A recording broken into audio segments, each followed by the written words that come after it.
Okay, so a couple of announcements before we really get rolling is this crappy theme is what I started using a year ago, and I just it's one of these things where you just get some momentum going and you just keep using it. So I had to turn off about half the computers last week, so this reminded me. I need to remind these guys at the end of the night, turn your damn computers off. Thank you. So just so that you're aware, I'm still looking for a couple helpful volunteers for the film festival coming this March. Shout your name. Richard. Richard. See, I knew.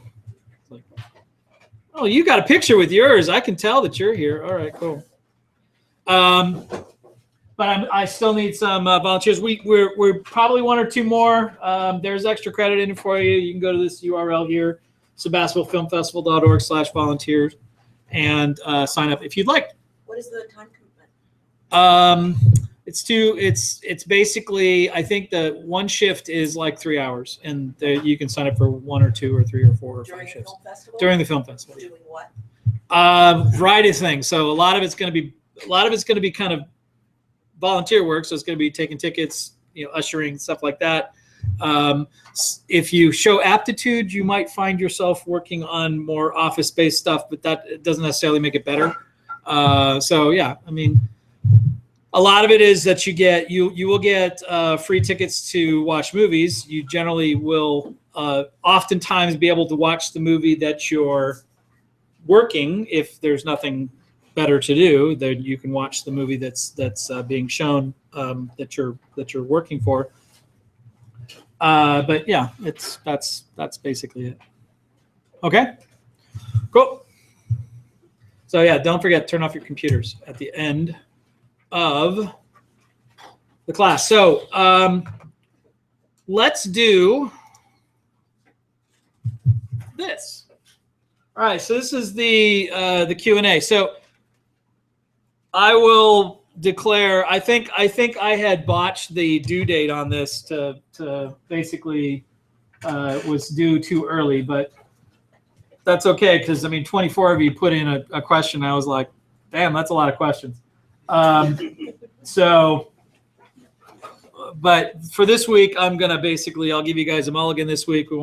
This won't count for or against you having sent this in, but the idea is that these are due. They're supposed to be due noon the day of class, but I found that that's generally not enough time for me to kind of, if there's any research I need to do, I don't have enough time to do it. So I tend to make it like a day earlier if I can now. So since this is Tuesday, you guys should have this done by, I want to say 5 o'clock. So that's what I'll do is I'll have it be like 5 p.m. Monday. Have these done, okay? Now you might say it's just a couple of points, but those points add up week after week after week. This is 5% of your grade, so this is half of a letter grade is just these questions, okay? This is participation, pure and simple. I've had people basically lose a grade because of this, so don't be that person. Okay. With that, I'm going to dive in. Shout out your name. All right, see that it's not just to shame you, so because I'm actually keeping attendance and that counts for you. So, all right, and these were kind of placed in here in the order I received them. So, early means that you'll get your question answered sooner. When I went to, so let's check this. When I went to watch the sequence 2 in the Cineform video codec, I found I was unable to open the video file in QuickTime. Is the Cineform codec better for working between projects in Premiere? So there's 2 questions here. The first of the questions is, why the hell can't I play Cineform on my QuickTime player on my Mac or in Windows? Though you're not supposed to be using the QuickTime player for Windows, all right? That is the fact that Cineform, the Cineform codec, name?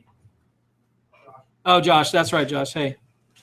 Find a seat, any seat, just not one that's occupied. Yep, pretty much. Cool. So the first problem here is that the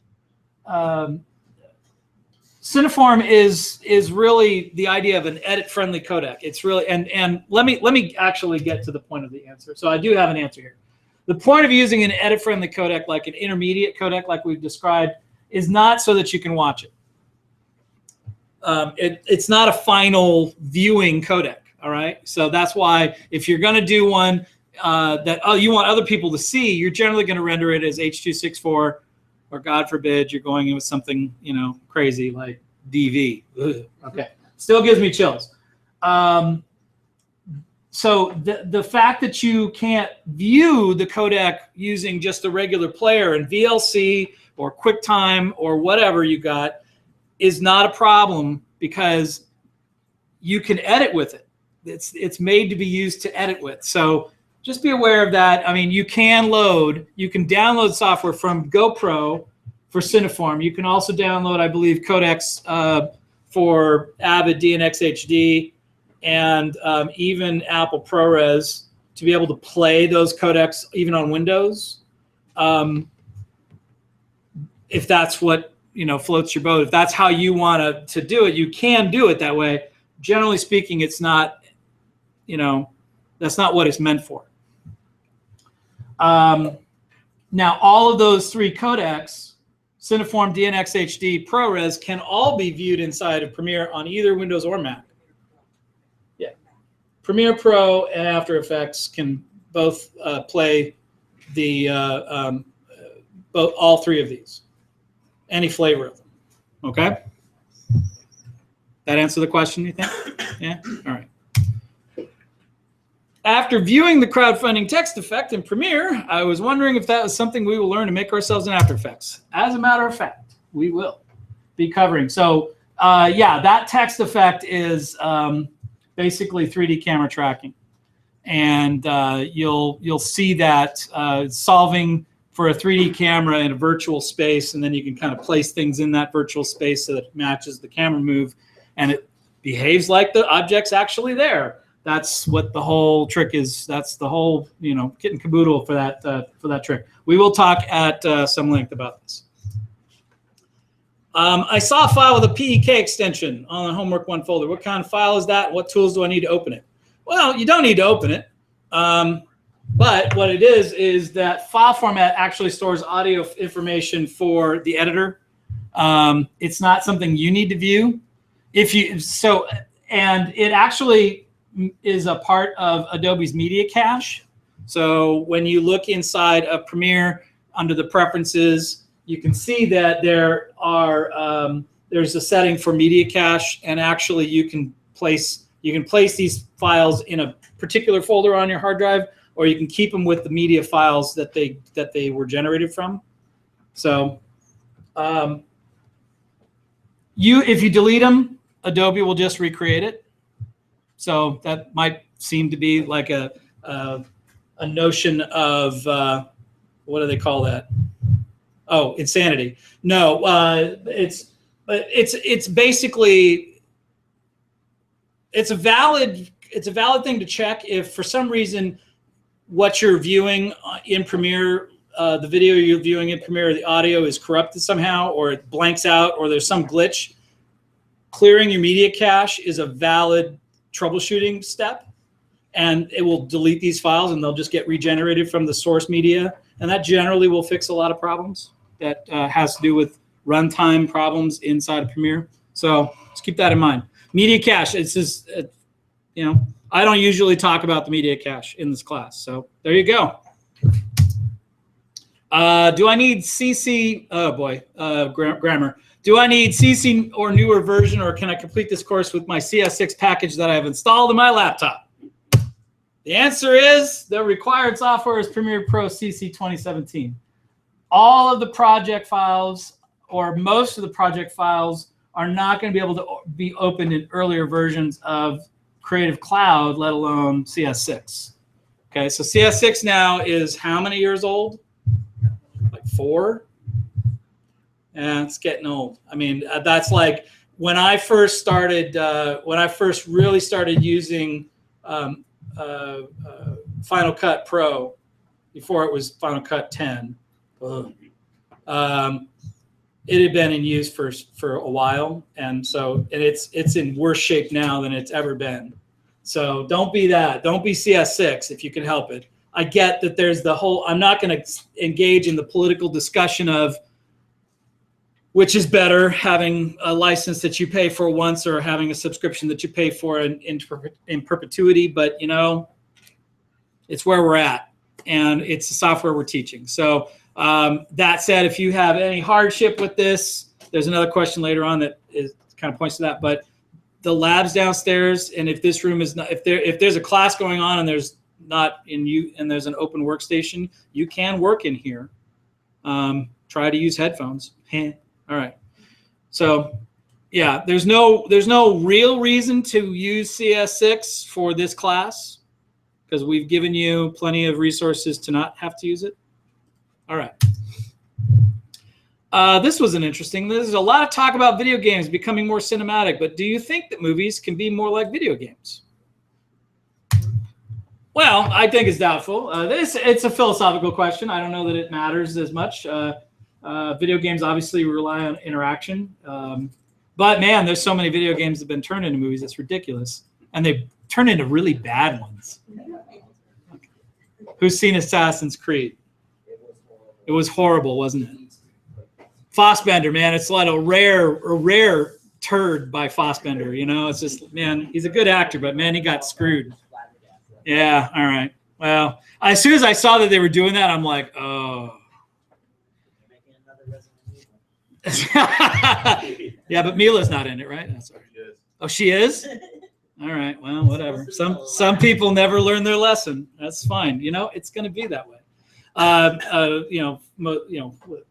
You can go all the way back to Mario Brothers, and before then, they made movies about it all. As a kid, it's a good movie, but watching it now, it's nothing but cringe. All right, so just be aware. Okay, is there a way to recover old or corrupted data on a flash drive? This is way outside the scope of the class, and I'm going to point to this as an example of a question not to ask for this Q&A. I got a couple this week, and so I was like, oh, come on, man, you know, I can't.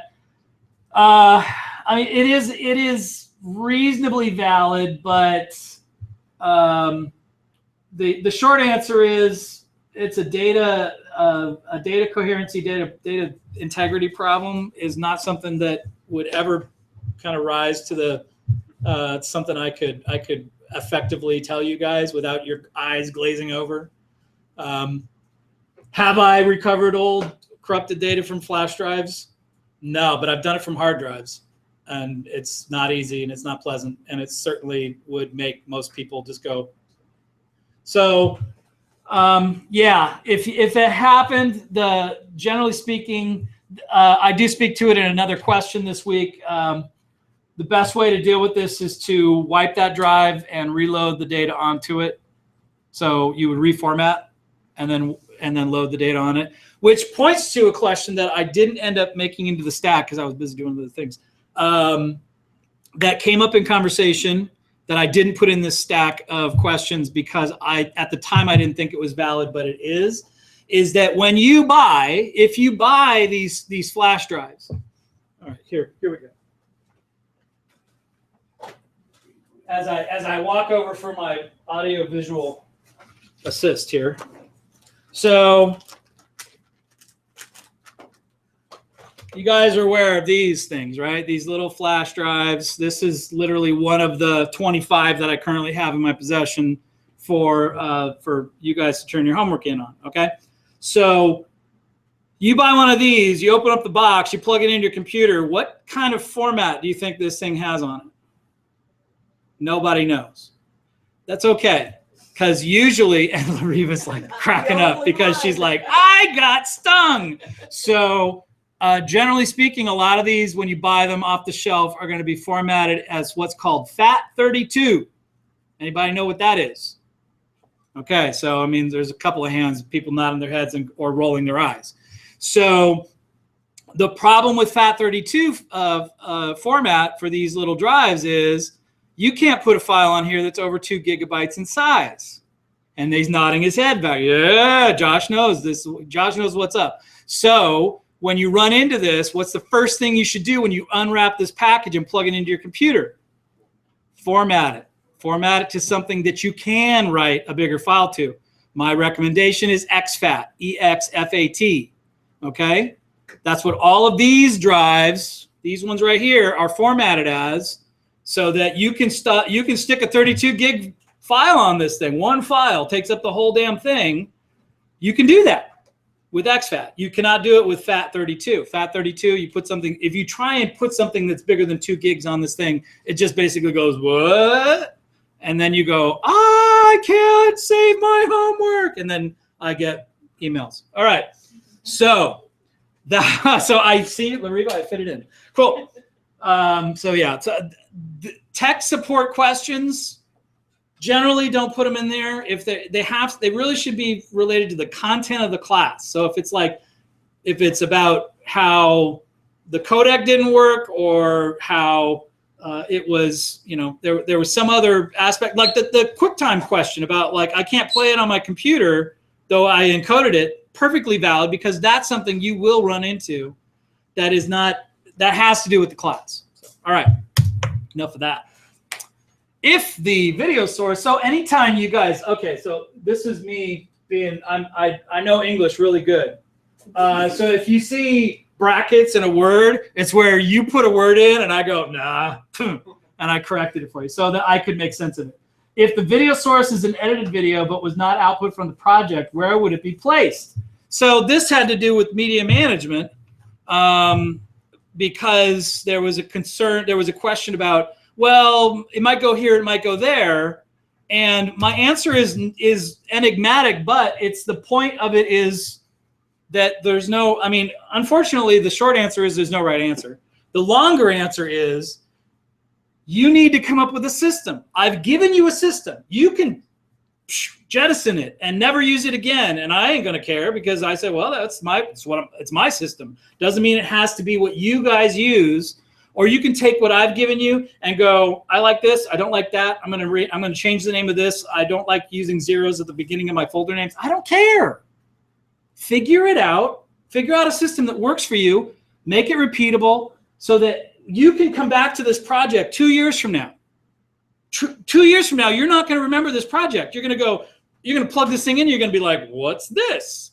And you're going to say, oh, it's in that file folder format that I kind of remember. And I bet you if I needed to find the raw footage, I'd know where to go. If I needed to find the output files, I'd know where to go. All of that works out. So the idea is put it wherever you would consistently go to find it. And then and expect 1 or 2 years down the road that you'd be able to find it again. And then, because I've had projects that I did 4 or 5 years ago. I know wherever all of the files are. If I've had to plug them in because I get a call and says, hey, do you remember that thing we did back in 2011? And I'm like, are you kidding me? And then I can go find it because I got a system that works for me. Okay? Fair. This was a funny one. How do I rename the project file from within Premiere Pro, which is misspelled? So I wonder always if this is a trick question, because I think save as is how you'd rename it inside of Premiere Pro. I don't know. I don't say that to be mean. I don't say it to be, but honestly, if somebody didn't know, oh, I need to change the name of this project, that's built into all applications, whether it's Windows or Mac. You should be able to save a file as a different name.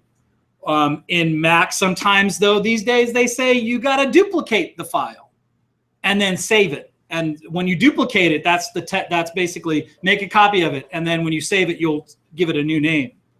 So just, it's not that funny because save as doesn't always show up. It does in the Adobe software, but maybe someday they'll say, oh, for Macs it'll be duplicate save, and if it's for Windows it'll be save as, and then you all be coming at me like, yo, man, what happened? So, fair question, reasonable. Is there a streamlined version of media organization for smaller projects with fewer components? Sure. my point, again, as I've said, is that it's my system and it's what I use. If you have fewer items in the project, you just remove the empty folders and not worry about it. But just keep the ones that you are using and be consistent that if almost all your projects are going to have some amount of raw footage, or they're going to have stock footage. So you're going to have some amount of source material that you're going to work from. You're going to have a project folder because you're going to have projects. You're going to have project files. So I mean, yeah, don't feel like you have to use every folder every time and go, God, oh, it's every folder's empty except one, which is not possible, but that's another matter. All right. That make sense? All right, enough heads are nodding that I'll keep moving. All right, I'm not going to read this whole thing. So this was, all right, so in Premiere, exporting to DNx HD, in the homework, and this is a factor of, I do this class once a year, and so this used to be what they call this export preset, DNx HD 175. It's not called that anymore. It's called DNx HD HQ. So they have more general names. So the presets that you found in there are not named what's in the homework. So yes, I'll go back and change it. But generally speaking, because we were looking for.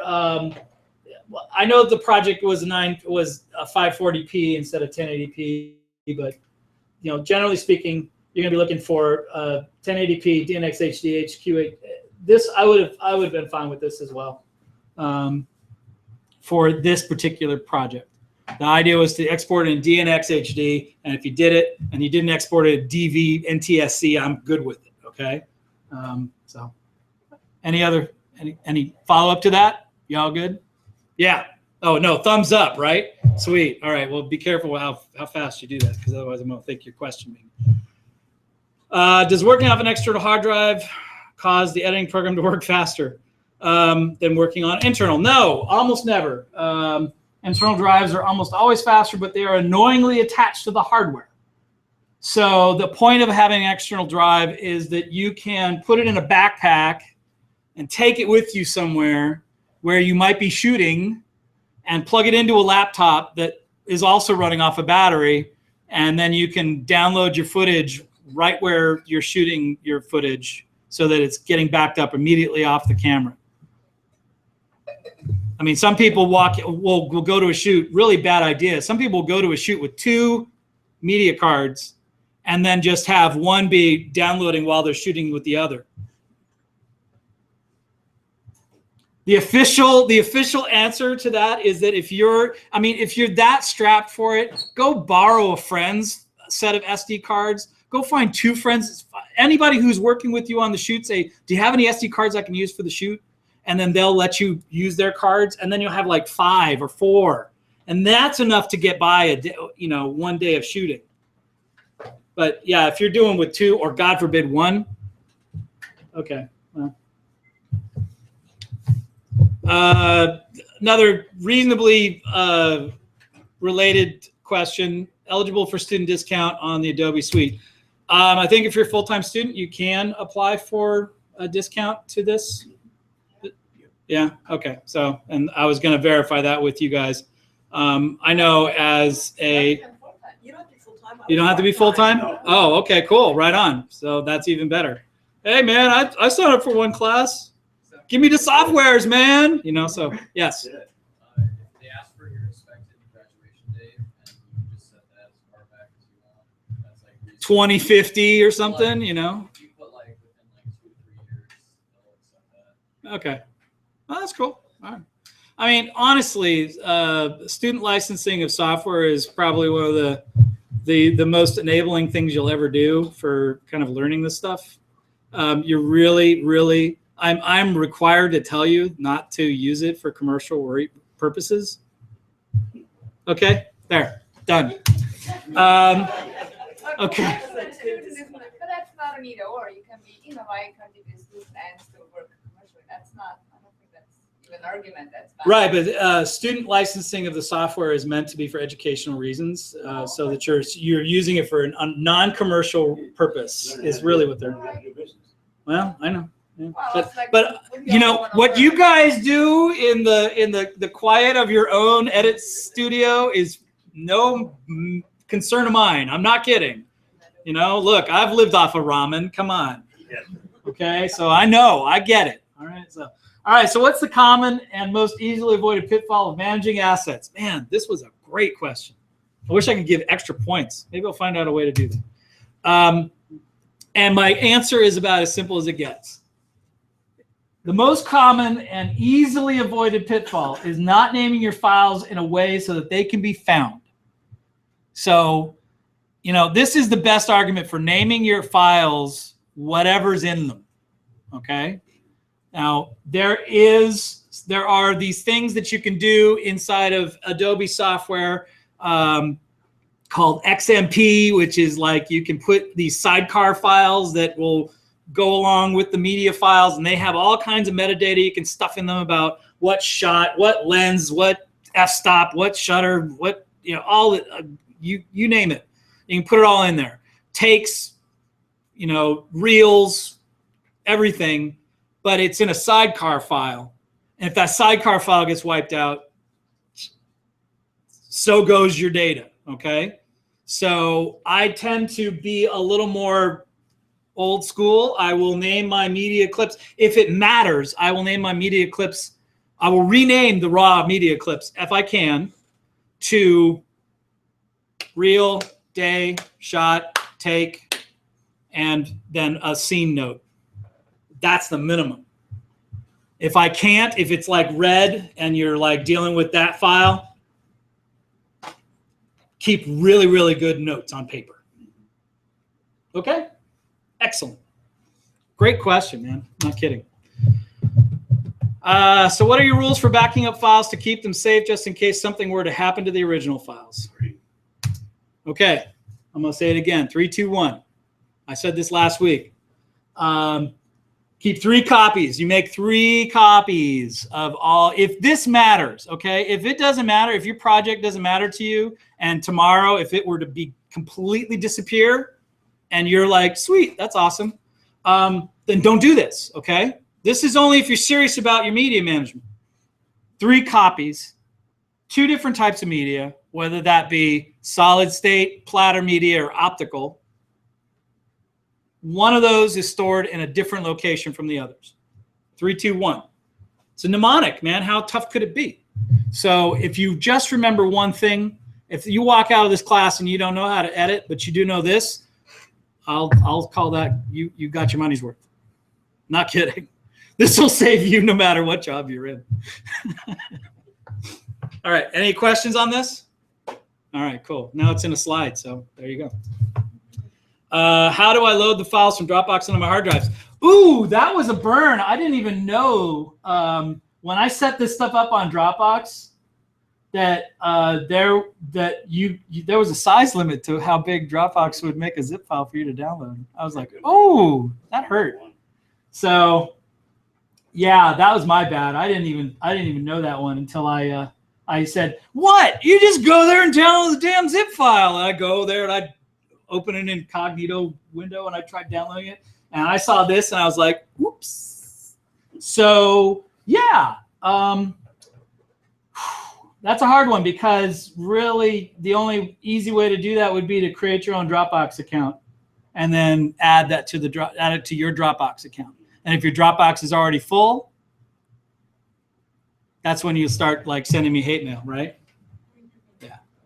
All right, so that's my bad. I didn't know that one. I'll think of something else for transferring large amounts of data. You could have literally gone into that folder and downloaded each clip individually, and it would have worked. But as soon as I saw that was the answer, I was like, there's no way I would have ever done it. So why would I ever count on you guys doing it? Because that's just being a jerk. So anyway, so my bad. I'll figure something else out. Generally, though, the files were always here at the on the server, so you could have come into the lab and downloaded them too. But I mean, I said you could get them off of Dropbox, and apparently I was kind of lying to you. So Yeah. All right. Home stretch. When working in Premiere Pro, autosaves folder is generated by the program. Should we be keeping these files as a subfolder in project files, and or will they affect the project if we delete them? Okay, so keeping backups of your project files is a good thing. So that's I know that's not exactly answering the question. The autosave folder is created in the same folder that the project file is located in. So if you put your project file under the 02 project files folder and you open it there, underneath the 02 project files folder will be an autosave folder. And every whatever minutes. But what I wanted to kind of point out was when you set that setting, one of the first things I do when I come in to work on a system that I've never worked on, a Premiere system, is I will set that autosave to save every 5 minutes. Currently, it's set to every 15. Okay, I set it to every 5 minutes, and it says maximum project versions. I set that to 500. Anybody have a reason? Anybody know why I would set it to 500? Because I could work on literally something 24 hours a day, and by the time it got to 500, I would have rolled over a day. So it's like and then the other part of this question that didn't kind of get to is that the way I generally deal with project files is I will put the project name and then the date that I'm currently working on it on that file name. So it would be Chimera crowdfunding 2017-01-17, right? You saw that on the file name. And then if I worked on it the next day, it would be Chimera crowdfunding 2017-01-18. And then I could get 500 backups of that project file. And then you rename it to the next day, and you can have up to 5. So you can literally roll back to any point in the past over the course of your project if you set your project settings to this. Yeah. So you will each day when you start restarting to work on a project, you will save as the next day. In fact, sometimes what I'll do is I'll just duplicate the file in Finder or in the File Explorer. In Windows you can do it. You can copy and paste the file, or just you could. But yeah, you could also open the old file and then immediately save as your first task in the morning. And will it delete the other file? No. It just saves you. You're basically creating a copy and naming it a new file name. So your yesterday's project file is still there, and all of the backups made of it under the autosave would still be there. So if for any reason your project gets corrupted down the road, you can start to roll backward from that.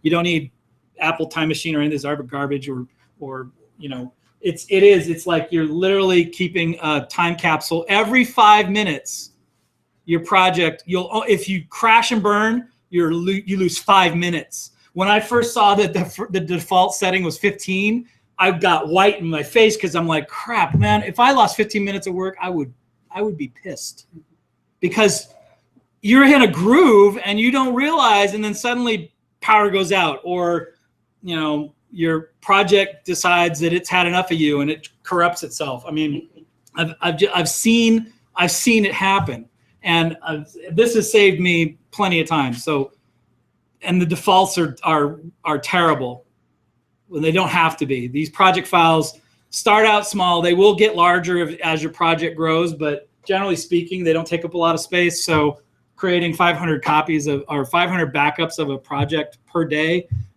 is kind of, it falls under that 3-2-1 sort of mentality of just always keeping lots of backups of what you're doing, so that at any point you can do this. The other part of this that I wanted to also call attention to is that if you're on Creative Cloud, you can actually have these files backed up there too.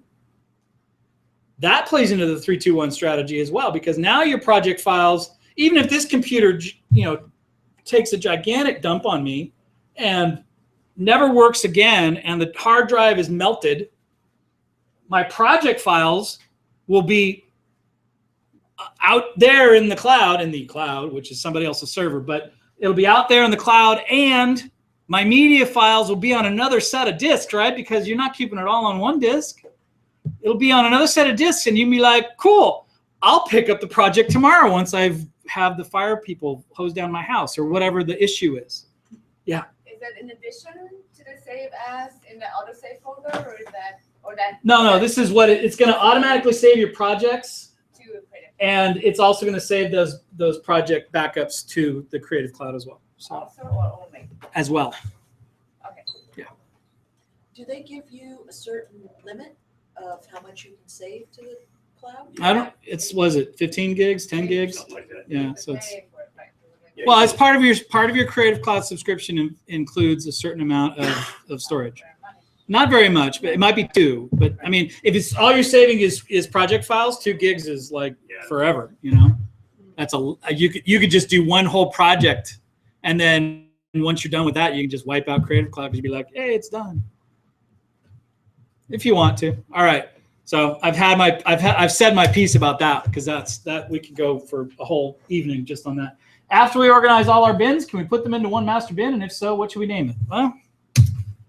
Well, this is another non-answer, but I don't care what you name it. I don't know that it's important to have all your bins or folders locked up under a single folder unless it makes it easier for you to find it or make sense of it. So when you're dealing with it, the point of this is to be consistent and to be clear so that you can find your media. I'm glad that I get to pound this multiple times into your ears. Is there any difference in quality or speed when exporting through the media encoder rather than Premiere or After Effects?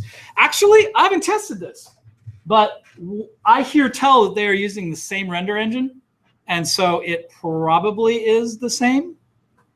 Probably. I do know that they're both multi-core capable, so if you have 16 cores or 4 cores or whatever, how many cores your poor laptop or computer has, it will utilize all of them as much as possible. So, yeah. Interesting note is that After Effects last year, I haven't tested it this year yet. I will before we get to that unit. They changed how the render queue works, and they were aiming the render queue at more kind of post-production workflows that are like sending from one post-production house to another. So it only exports in certain formats. They might have fixed that by the time we get to it. We'll see. But yeah, last year it was very weird. The only way you could export credibly out of After Effects was using Media Encoder. And I think I mentioned that last week. How big is Adobe After Effects in the film industry compared to other effects tools? In indie film, it's still really widely used. And part of that is because classrooms like this, we teach you guys After Effects. You guys keep learning it and fooling around with it. And then you put up demo reels, and then some guy says, ooh, that looks cool. Let's talk to him or her. And then they hire you, and then you're in the VFX industry, and then you're not making much money. But another matter entirely. So, you know, their bigger films, though, will often have their own custom tools and workflows and or much more expensive hardware and software that they're running. So Pixar doesn't use After Effects. When 2 people working on the same projects are using different OSs and continue to share files back and forth, what would be the standard format to send information in? That's actually not a simple question. It is more a matter of preference from my perspective. I often, though, would suggest something like QuickTime, which is QuickTime is not a codec. QuickTime is a file format. So what can go inside of a QuickTime file can be all kinds of things. It could just be audio. It could be ProRes. It could be H.264. It could be Cineform. It could be DNX HD. It could be DVNTSC. It could be all of these different types of ways to encode video and audio encapsulated in a thing that says .mov at the end of it. That's what QuickTime is. It's a file format. We will talk about this later on in more depth, but QuickTime actually has really strong support on both Windows and Mac, even though QuickTime for Apple or Apple did QuickTime for Windows, you know, screwed themselves by discontinuing it, but whatever. So that's what I said. That's what I often suggest. I don't suggest AVI. I don't suggest generally MP4. I mean, it's a delivery format. It's not an interchange format. And if you start getting really, really high up, you're dealing with things like OpenEXR and DXF, and it's just like, no. Go just stick with something simple right now. Hey, a blank slide means we're done. All right, cool. So great googly moogly. We took 45 minutes with that. That's super. All right. Well, then what I'm going to do is I'm going to talk a little bit more, and we'll take a break at about 8 o'clock, I think. And then we will, we'll like 5 or 10 minutes, and then we'll sit back down and we'll get busy with what the rest of the night holds for us. All right, see my favorite colors. Okay, so what are we going to talk about this week? We're going to talk about audio work. So I snuck this in. So we're going to talk about this week's homework. So I did already mention kind of the kerfuffle over USB drives. So my problem right now is that I have 25 of these, and I have more than 25 of you. And the department is ordering some new ones. I will hopefully have them next week. So what I'm going to do this week is I am saying that for this week's homework, you can turn it in, or we'll take care of it next week. What's your preference?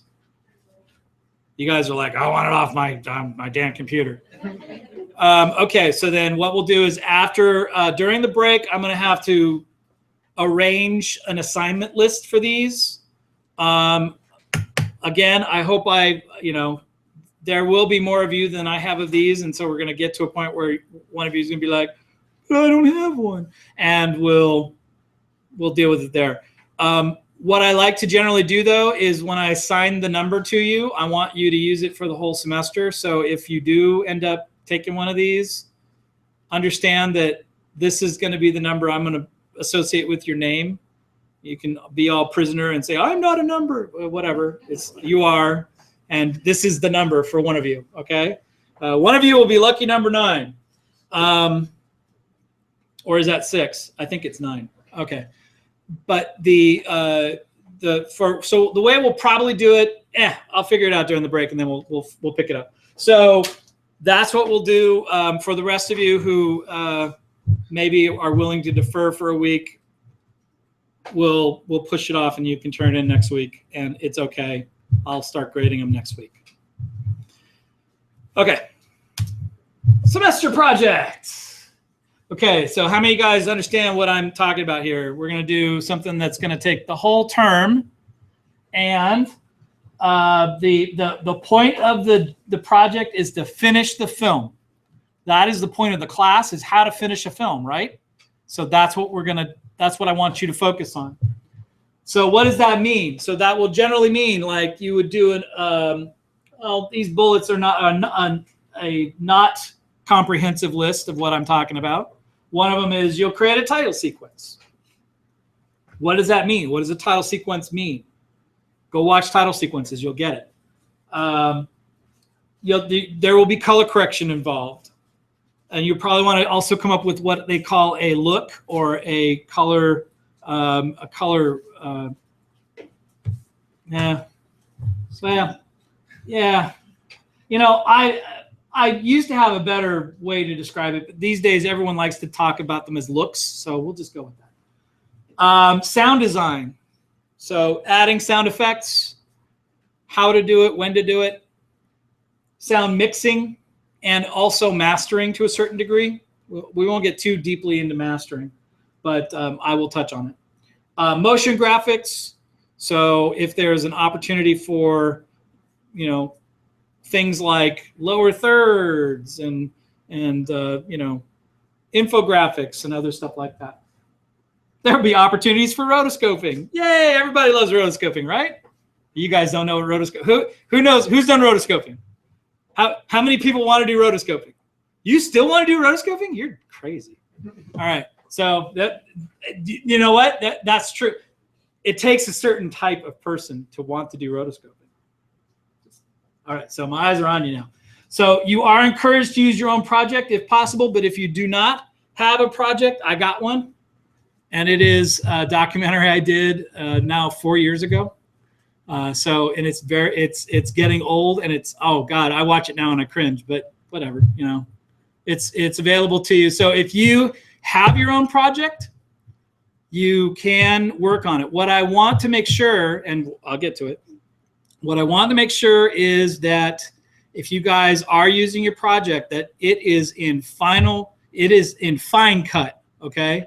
It's not a rough cut, and it certainly is not raw footage.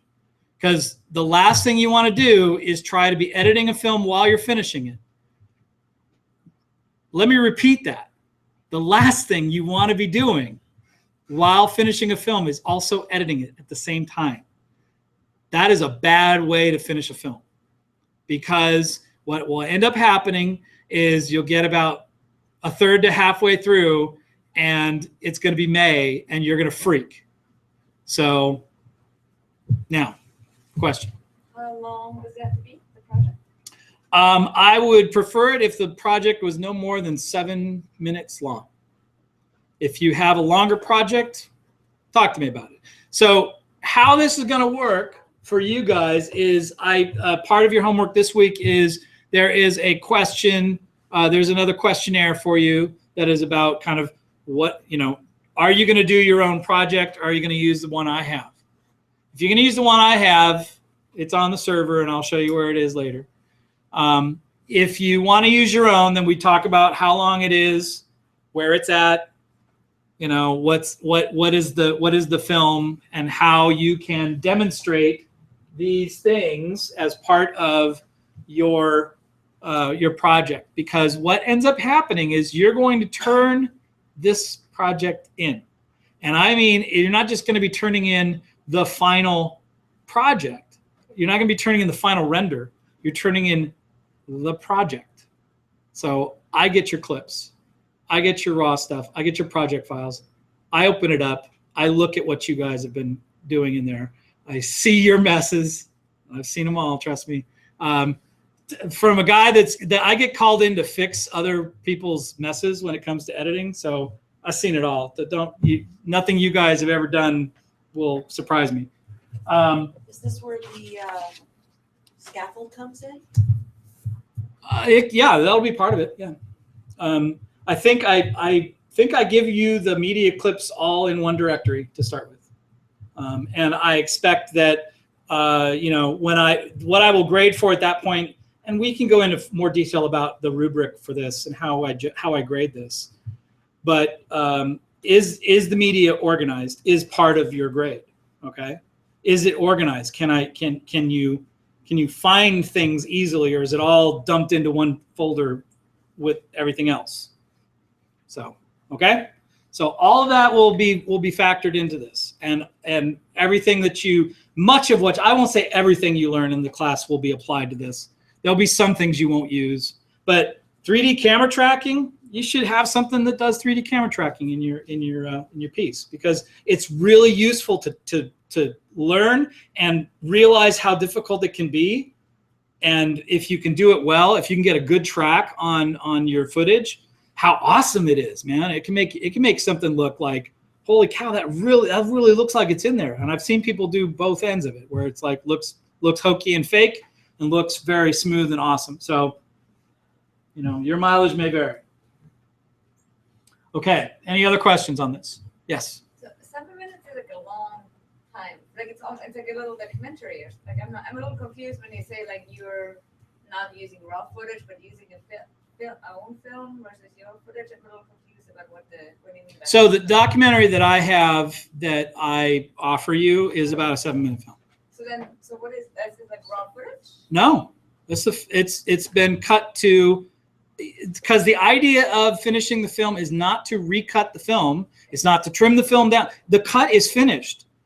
Okay. The clips are all in order, the order that they need to be in. The music's laid in there, but it's not mixed. There's no color correction. There's no, you know, so it's like all of those other things. There's no lower thirds. So it's like all of that other stuff you need to add in to finish the film. Okay. So it's like how you finish a film. You cut it and then you finish it. Okay. Yes. Would the title sequence on something like that be something that adds to the length of the film, or you somehow work it into what's already? Well, the film that I give you has a title sequence. I don't want you to use it. So you'll get it as soon as you see the film. So I don't know. You guys want to see it, or you're like, yeah, okay. All right. Well, I guess I earned that one, didn't I? So let me pull it up here. What's that? It will make, will help to understand it. Sure, no problem. Oh, it would help if I actually plugged it in. Give me a moment. So this one I was kind of like, oh, hey, maybe we should take a break, but no, I can do this one quick. This is one of these that I've done many, many times.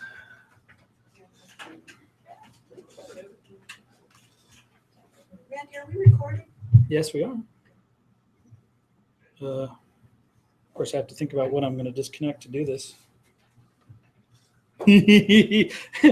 if the projector goes down, run. No. Okay. I'm going to guess that didn't do anything terrible. And if it does, then I will recover. Okay. What's that? Nope. I'm just being honest. You won't. You're gonna, because spring break is the end of March, and it is literally the midpoint of the semester is spring break. So you're 9 weeks in and you're 9 weeks to the end. And yeah, I wouldn't do it personally. You're at now. Understand that when I shot this film, first of all, I was a student, so that's another matter entirely. But let me see if I can find. Nope. Were you a student here? No. Okay, so I'll do this one because it's the.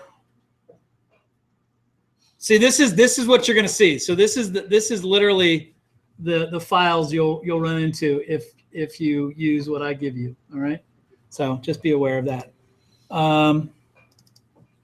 This is what I used to give people when it was much larger, but this is like 23 gigs. I decided I would show some.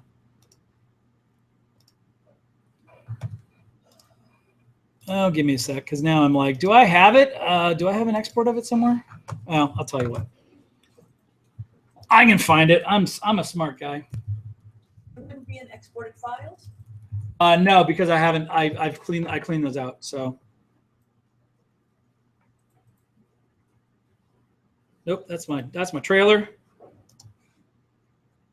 You see, I wonder whose account this is. Yeah, all right.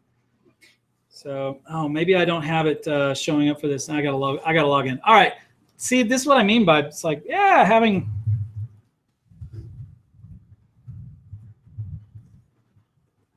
What? Oh, burn! Oh man, I'm totally lost then. All right. We'll do this after the break. So yeah, we're almost at the time. So I want to get through the next thing, and then when we come back, I'll show you the film, and then we'll carry on from there. So any other questions about the semester project? Because that's good. I mean, it'll be fine. It'll be a fun little side trip for you guys.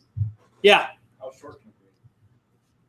Well, it needs to be able to demonstrate a title sequence, some motion graphics, some 3D animation of some variety, whether that's 3D tracking, and actually have enough sound mix and design. So, I mean, 3 minutes, maybe. I mean, I've seen people try to do it shorter, and it doesn't turn out very well. In the back.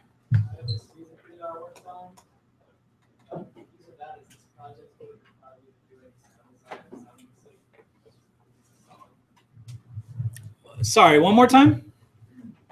Would a music video that would require me to do a lot of sound design or sound mixing qualify for this project? Yeah, talk to me about that one, because what I find is that some music videos where people are like, I just want to play a song and then show you some visuals, that's one thing. If it's actually a music video for a performer, that it was devised and done and shot for a band or for an act. Generally speaking, I would, if it's just a straightforward music video, probably not. If it's more of a concept video, then we can talk. If there's a little more concept to the video, I think there's room for this.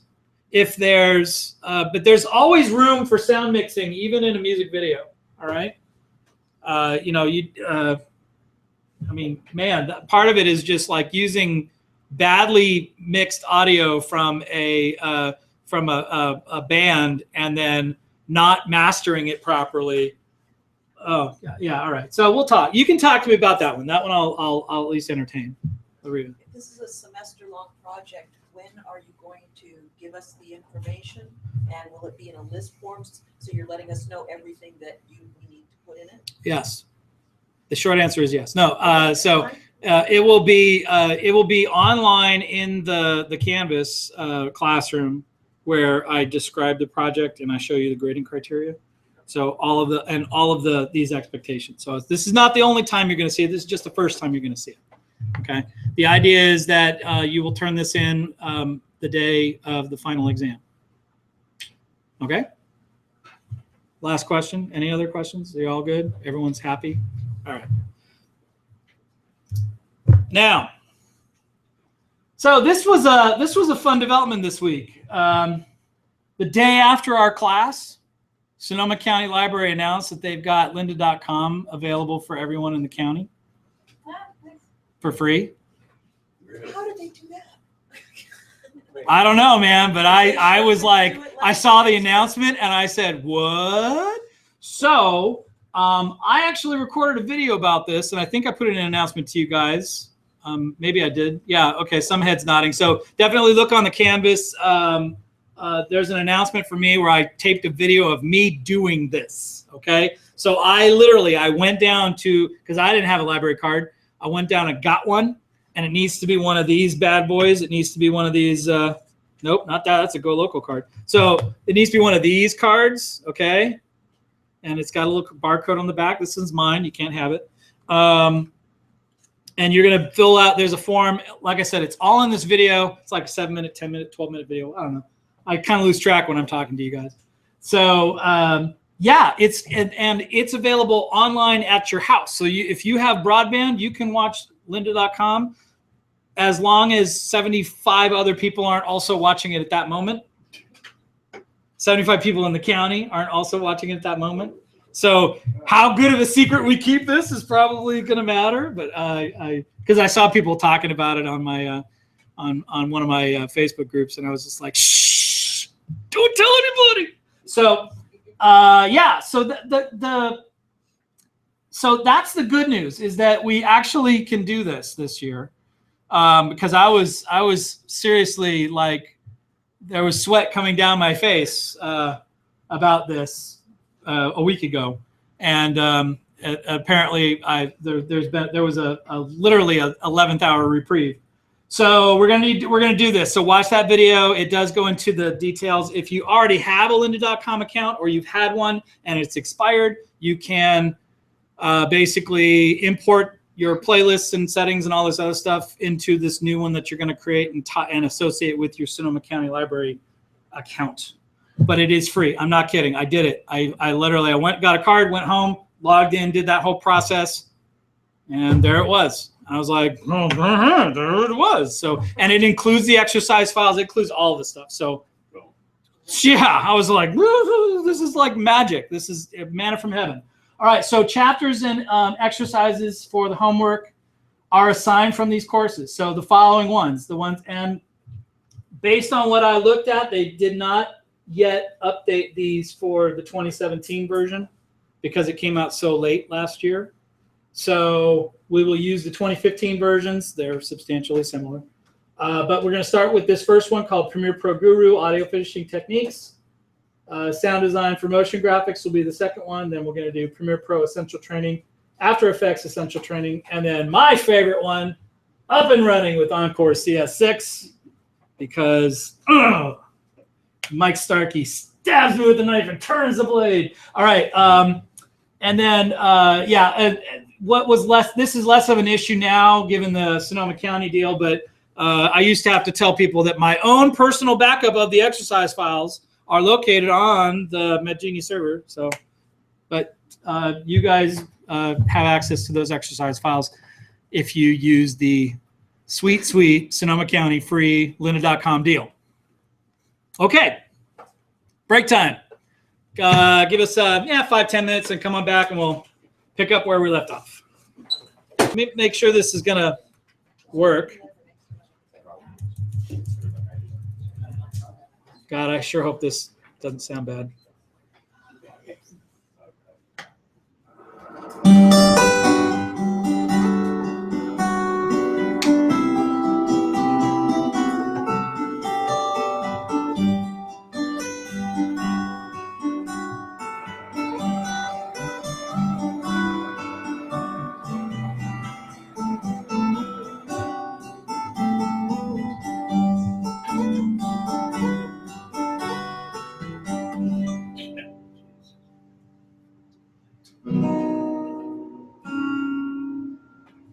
Raw milk is milk directly out of a cow, unprocessed in any way.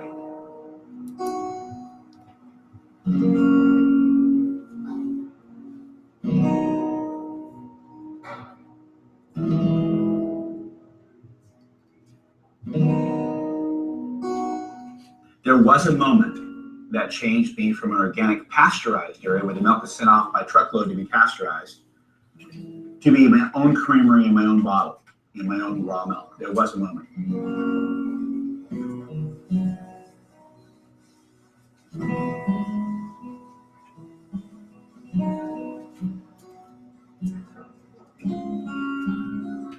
We started having people show up at our dairy saying, we want your milk raw.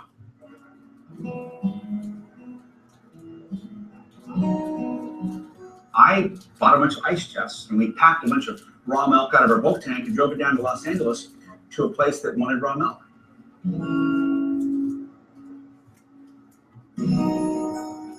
I was getting calls on my cell phone saying, reserve me 5 gallons, reserve me 10 gallons. It was like 150 half gallons of raw milk. That was literally bargained for on the way to LA in 3 hours. And it was an awakening me that I was talking directly to somebody who wanted a product from me. It wasn't the creamery, and these people were paying good money for this product. And that awakening was a real person talking to the farmer saying, I want your product, I don't care what it costs. Changed my life in terms of organic and raw milk.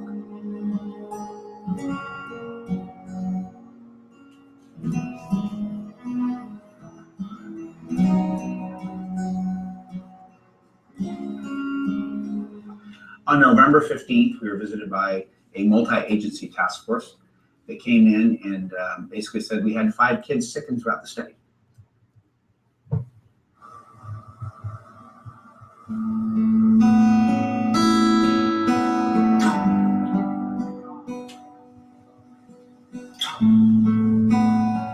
And what's really sad and hard on us is we don't have any details because the investigators won't tell us the details. So you're left with imagining the worst case scenario.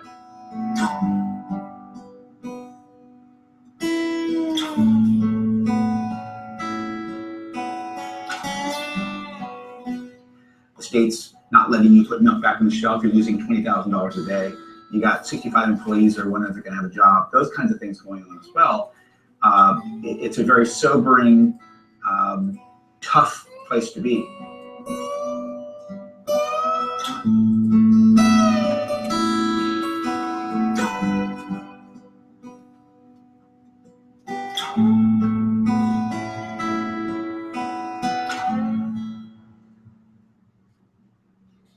Two of the 5 kids came from one family, and those 2 kids were the ones that were sickened the most.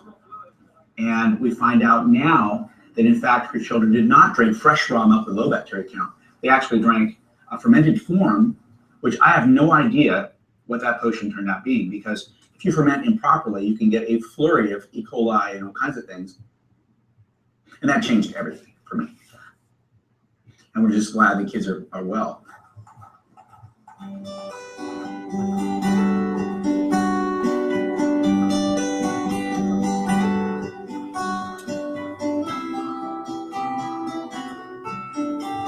Raw milk is not listed in the 10 top risky foods in America. Number 1 is leafy greens. Right at the top is processed meats. Then you've got number 4 or 5, it's ice cream and cheese. Pasteurized ice cream and cheese. Raw milk's nowhere in the top 10. You look at oysters, killed 14 people last year. Cantaloupe, 30 people last year. Spinach, 3 people a couple years ago. Pasteurized milk in 2007, 3 people died in Massachusetts. When was the last time anybody died from raw milk? It was prior to 1973 when the CDC even started collecting the data.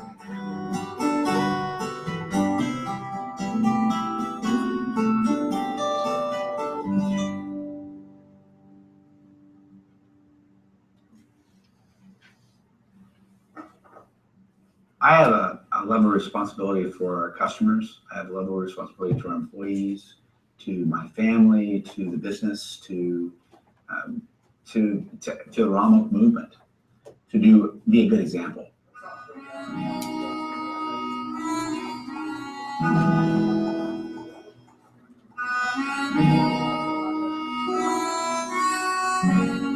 Industry would like us to be gone. We are bad news to industry and processors. The FDA doesn't like me. So they wish every day, they dream every night that organic pasture today would disappear from the earth permanently. The cantaloupe growers didn't give up. The lettuce growers didn't give up. Pasteurized people don't give up. If you gave up as a food producer in America, if everybody got sick, you'd have no food to eat. All right. So, and the lesson here is don't do end credits like I did. All right. Just putting it out there. So yeah, I'm going to stop it there because it gets more shameful as the end credits go on. But if you look at this project, you can see how shameful it is, and then you can make fun of me. So, all right, that is the film. Okay. So you saw there was different elements in here. There is the other pro tip is don't start your film with a 10-second film leader. All right. That was a dumb rookie move. Don't ever do this. This is where you get that look, I can count down from 10 as well. It's just, and the 2 pop and everything else. It's like, don't ever give anyone a final output that looks like that. If it starts like that, you lose. All right. So, but you'll notice it starts with some notable things. I'm going to mute the sound for this second kind of quick run through. So you'll see that there's some tracking going on. Not particularly good. I was a student. Give me a break. This is better. This next one is, I thought was a better one. The funny thing is I've gone back and I've done these with After Effects, and they're even better now than they used to be. This one actually turned out halfway decent. So that is an opening title sequence, okay? Does anybody have a question what opening title sequence looks like then? You don't have to do one like this. I've had people that gone to great lengths to make fun of me with their versions of these, and that's fine. I enjoy them. I have a good laugh. Doesn't really affect your grade unless you say, Randy's an idiot. Then I'm going to be like, wait, what? And so don't do that. Don't be that person. Be the person that makes fun of me in a fine, and I'm fine. I'm so past this movie, it's not even funny. Filmed at the Stony Point Olivers. Okay, this is the dairy section at the Stony Point Olivers. Their manager was so nice. When I go in there and I'm like, hey, I shop here all the time. I know that Organic Pastures is about to come back and restock your place. Would you mind if I just filmed while they're doing it? And they were like, yeah, okay. And I was like, thank you so much, because it totally made the movie happen for me. So if I didn't have that, I wouldn't, the other part of this that you should understand is I go in there with a tripod and my camera. How the hell did I get a dolly shot? Anybody? Use a shopping cart. Shopping cart. Putting a tripod on a shopping cart is a masterful way to get a dolly. And it works. You saw several examples of it in here, and it worked great. As long as you're smooth, as long as you be a dolly grip, like a good dolly grip, you start smooth, you end smooth. It's going to look like this. It's going to look like, and yeah, I see every wobble that I made in that damn shopping cart on the screen still. But most people are like, oh, that's really nice. And I go, okay, because, you guys, that's the thing is that this is what makes the movie magic, right? Is like people don't see what happens outside the edges of the frame. There could be wild monkeys dancing naked and nobody's going to ever know because it's not on screen. So, all right. What question? Oh, okay. My commentary sometimes goes weird. So yeah, it starts off with a terribly dark shot. Whatever. Sue me. It has an animated lower third. Okay. This is a lower third. You guys know what lower thirds are? All right, there you go. That was actually composited and done with a 3D, lighting and shadows, cast shadows on there, and you know, a paper texture I ripped off from the net for free. It was good times.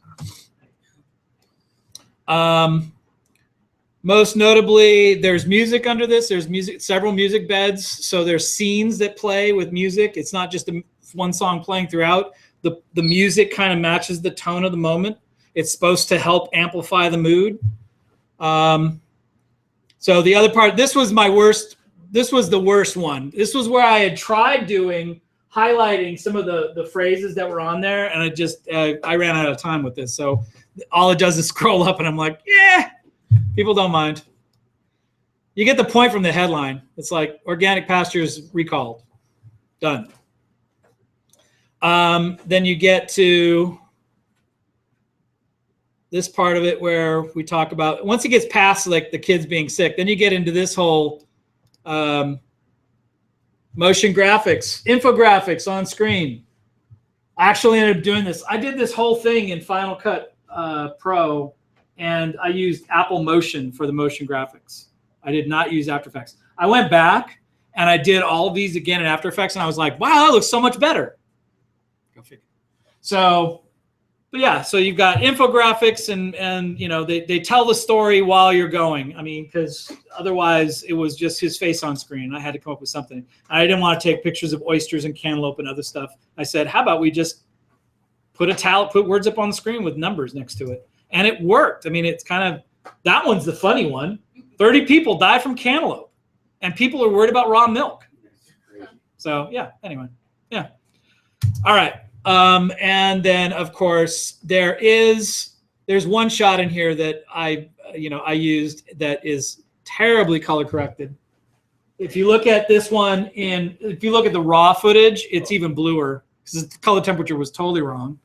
But I wanted to use the shot, and I was like, my not fully developed color correction skills looked at this and said, "Oh, give it a try." And so yeah, it doesn't look awesome, but it's I've done subsequent ones where it looks almost as good as the other stuff. The trouble is that if you're doing radical color correction on a badly if you've got something that's totally on the other end of the color temperature spectrum, anything you do is going to be a hatchet job at this point. So I can make everything look like it belongs with all of the other shots in the film, but I mean, the contrast is completely destroyed. It's like, it's just not a great shot. Yeah. Okay. That is that. And this is this. And we still haven't gotten to, it's 8:30 and we need to get to the point of this. So let's talk about something other than lynda.com, shall we? One more question? One more question, sure. About the documentary? Mm-hmm. So you went back in and did the final, right? On that, you changed it after this?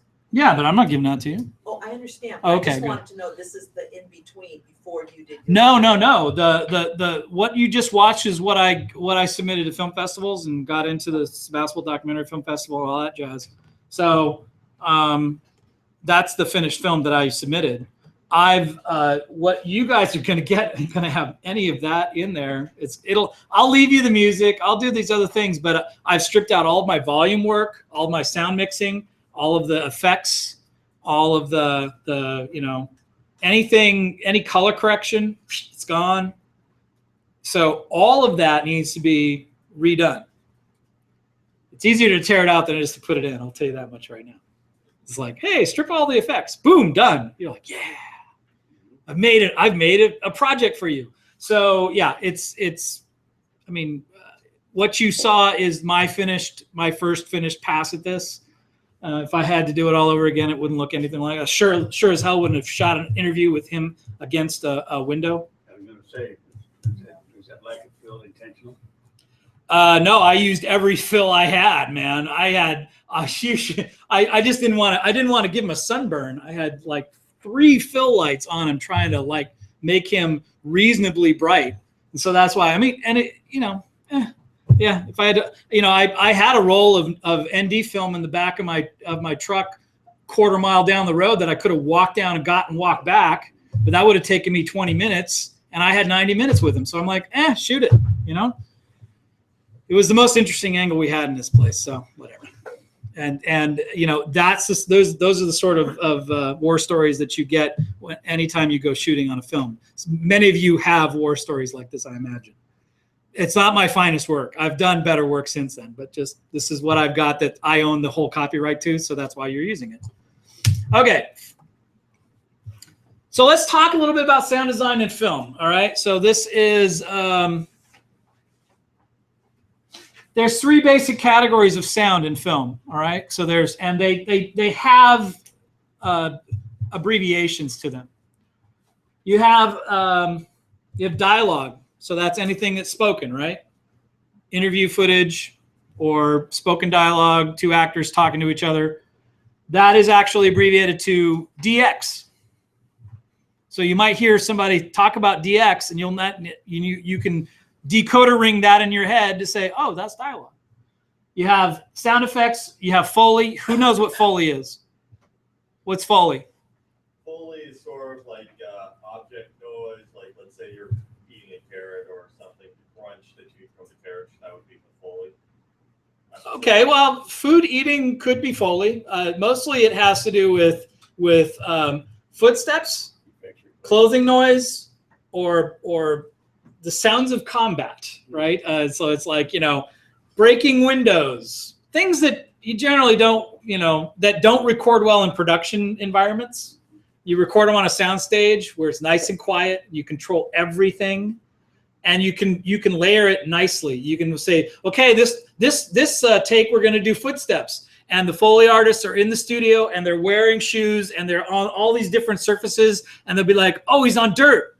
I'll go run on dirt. Oh, he's now on concrete. I'll run on the concrete slab under my feet. It's like that is how Foley artists do what they do. Oh, and it's absolutely, if you watch any footage of a Foley artist doing their job, it's like, it's incredible, especially, and sometimes there's gag reels they'll do where it's just like impossible stuff that they're trying to pull off. But yeah, it's fantastic. You'll see them taking like, different objects to create the sounds that you hear, and you're like, I never knew that, it took that to create this noise that is totally unrelated. Sometimes it's, and an example doesn't come to mind right now. So ambience is also in this second category, which would be what? Room sound. Yes, and what else? Nobody? Boy, you guys are tired already? Really? Go ahead. Crickets? Yeah, outdoor noises or city streets, cafes, murmur, cocktail party, those are ambiences that you can add to where you go shoot in a closed down restaurant, and you shoot a scene with 2 people at a table with some extras in the background, but you want to make that thing sound like there's a party happening next door. You don't have to have a party happening next door in order for it to be part of the scene. You can add that sound in as an ambience. So those 3 are generally called FX, so F and X.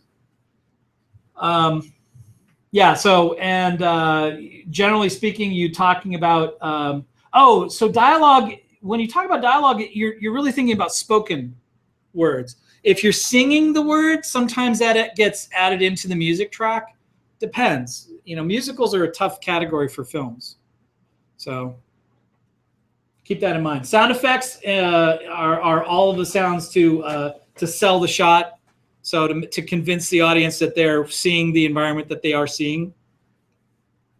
And then music is, well, what you expect it to be. So it's going to be background music in the scene, or it's going to sometimes be practical music, so music that's performed on camera, or obviously the score of the film if you're getting a composer to score the film from scratch. Questions? Okay. So the next thing is room tone, right? So room tone is like the dirty little secret of most filmmaking is the sound of a room. So how many of you guys know what room tone is? Okay, all of you should raise your hand because you're reading it on the screen. But those who already knew what room tone is, I get that. So the hardest thing for any crew is the 1 minute after you finish a scene where you want to start breaking stuff down, and the sound guy goes, "Hold for room tone," and everyone goes, "Ah." But you will thank yourself 100 times for every time you do this. And exactly. So the way that room tone works is you leave all the lights on. You leave everybody in the room that was in the room when you were shooting, and you roll 60 seconds with nobody talking. If somebody coughs, you start the damn timer over. Yeah, and that's the other reason why crews hate it so much, is they actually have to be quiet. So, and if you just take a moment and listen to the room of this, you'll hear certain things. You'll hear certain qualities. Other than, Evan messing with his bag. You'll hear the air register up here in the front, or at least I do. So if we were filming in this area right here, I'd want to make sure we had some of that, because anytime you cut dialogue where that is in the background, you want to be able to lay that in if there's a long period of silence, or you need to introduce a long period of silence in the cut. Okay, so this is stuff that generally gets overlooked a lot in production work. Okay. Yeah, so there you go. How to get it. Everything, every light's on, all the crew members in the room, and then everybody will sit still. Okay, so let's dive into audition. We've got some time still. Got half an hour to show you everything I need to show you. That's all right. It's easy.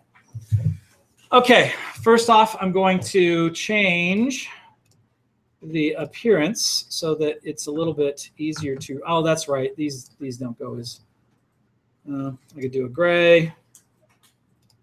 Yeah, that's a little better. We'll do that. Okay. So when you, how many of you guys have ever worked with Adobe Audition? Okay, I'd say a third, maybe to a quarter to the third of the room. How many of you have ever used any digital audio workstation of any type, other than Audition?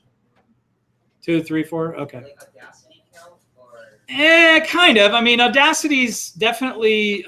It's not a multi-track. Well, it's basically only 2-track. It doesn't do. You can't mix a surround track to it, but I mean, you can add multiple tracks together, so it does count from that perspective. So I'll give you that. The way that Audition and of course you'll forgive me as I set this up I forget to set this up every week, and I need to do it every week, is my accessibility and zoom. All right, so so I'm going to zoom in here. Woo, hello. All right, so I'm going to take you on a quick tour of the finer points of Adobe Audition. So Adobe Audition has 2 modes, all right? The first mode is, and you guys can launch this. I mean, absolutely, you should all find Adobe Audition in the apps or in the dock or whatever you're doing, and launch it, and we'll roll together so that you guys have a sense of this. If you guys would like, you can also log into the server and download some audio files. Generally speaking, though, if you don't have headphones on, this place is going to become impossible to be in, because if you start playing audio next to if everyone in the room starts playing audio, it's going to be a groan fest. So I can offer you guys some headphones, and we'll probably do some of that next week if you want. But this week, since we're short on time, I'm going to be a little bit rushed. So there's 2 modes. You have the waveform editor, which is if you're working on a single audio file, and then you have what's called the multi-track editor. If you decide to switch to the multi-track editor, it basically wants you to set up a new session, and notice that it's going to ask you some questions. You should already have some of these answers sorted out for yourself. They do have some presets. I generally don't use them, but you're welcome to, because what these presets will do is they will give you, they will preload some tracks for you. So if you're doing film sequence stereo or film sequence surround, they're going to lay in a certain amount of dialogue tracks, a certain amount of sound effects tracks, some music tracks, and then a mastering, maybe submixes and other stuff like that. So, but for purposes of this, I'm going to skip that. The sample rate should be very familiar to you, 48 kilohertz. They say the bit depth here is 32. For mixing, I either 32 or 24, and then you'll mix. You can sample down to the final output, which is fine. We'll leave it at 32 for this, and then you have a master, which is what your final output file is going to be. Is it going to be a stereo mix? Is it going to be a surround mix? Is it going to be a mono mix? Okay. So for purposes of this demo, we're going to stick with just a stereo. I'm going to click OK, and then you suddenly see that there are now some audio tracks. There's some meters here. Let's bring some content in here so that we can take a look at some things. So I'm going to load up some hilarious content. You're gonna love this stuff. All right, so all right. This is not going to be realistic in any way, shape, or form, but you can drag much like you would drag content from a project pane over here, which is the media browser, to your timeline, which is in this case this session. You can pull up different files, and you'll see all sorts of so you can actually have multiple tracks running, as many as you can stuff in here. Notice that there are more than just the two. So there's this little scroll bar here, and if you wanted to, you can drag the little arrow to extend it so that all of your stuff squeezes. You can also usually do this with Option plus and minus. So this is Option minus, Option plus, or Alt for you Windows users. You also can deal with in multi-track usage. You can also do things like add fades to tracks. So you'll see that's these little controls right here. I'm going to zoom in a little bit more. So you'll see this little square, right? And when it's set to no fade, you'll see that there's no line there. And you'll notice that the mouse changes dramatically from one shape to another, depending on what you're hovering over. So right now, you can guess that if you click and drag, you're going to drag the track. If you click and drag here, you're probably going to do something to that fade. So let's click and drag, and you see that it brings a fade in. The other part of this that gets a little fun is that if you click and drag down, it changes the shape of that fade. So you see that it shows you that fade in linear value is changing as you go. So that value is kind of the 0 is linear, meaning a linear audio linear fade from silence to full volume. When you start to move up to a higher value, it starts to bend that curve so that it's a little more. It sounds a little more natural to the human ear. So just keep that in mind. There are different ways to fade in, and you can experiment with that. You can make it long or you can make it short. It's all, you have all the power. So the other you'll notice here is that it changes to a different control where it's showing this line, and it says, you notice that it hovered and it said pan. So you can actually change where this shows up in the stereo image by dragging this left or right. Oh, no, that's right. You have to add keyframes. So you'll add keyframes, and you start to see that now it's gonna move this to the right, 44% or 100%. So this is like percentage points. So you have some controls here. You can and we will talk at length about keyframing in After Effects we're not really going to talk about automating your audio mix in Audition at this point. What else do I want to show you about these? Let's zoom out here so I can see what the bigger picture. So you have these are actually considered what they call channel strips, where you can control individual tracks, where you're dealing with clips, media clips, but media clips get laid into tracks when you work with them in both Premiere and Audition. When you work with them in Audition, you actually, and a lot of these audio controls will be familiar to you if you've done any audio work in Premiere. We'll examine some of that later on, but generally speaking, if you wanted to lift or cut a track in terms of overall gain, so notice my vocabulary. Usually when you're boosting or you're adding or you're lifting a value, you're going to be lifting it in audio. When you want to get rid of it, you want to cut it. So you're going to cut. So you're going to see a boost or you're going to see a cut when you're talking about what you're doing to audio. That works for volume, which we call gain. It works for frequencies. So you might say high, mid, low, which are just ranges of the audio spectrum. Yeah, it's basically EQ or equalization. You have a stereo balance, which will show you that you can take this whole track and shove it to one side or the other of the stereo image. So anything that plays in here, it doesn't matter where you've got this located on the automation for pan. It's going to basically bias it to the left ear, to the left channel. There's you can mute tracks, you can solo tracks. I'm not going to go into a ton of detail on these. A lot of the particulars of this will also, you'll see similarities between this and After Effects when you start to work. When you want to work with just one thing in After Effects, you can solo it or you can kind of isolate it so that it's you're working on it in isolation, and that's kind of what soloing has to do with it. Down here, you'll see that you have, and I'll zoom in down here so that all of you guys can see it. You have a bunch of what they call transport controls. This is your time code. Here are your playhead, controls, stop, play, pause.